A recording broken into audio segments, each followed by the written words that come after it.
For this video tutorial, we're going to look at the distal iliotibial band with the patient inside lying and the knee straight.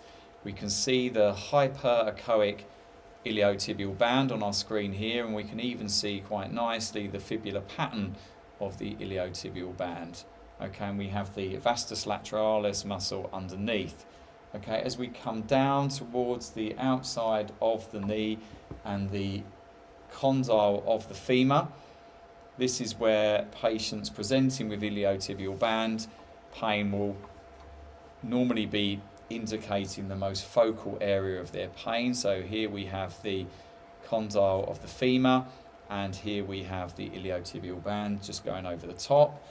If I take my probe slightly more posteriorly, we can see more easily the popliteal tendon in the popliteal notch. I'm just sitting here, and if I continue down a little bit further, we're going to get to the lateral joint line.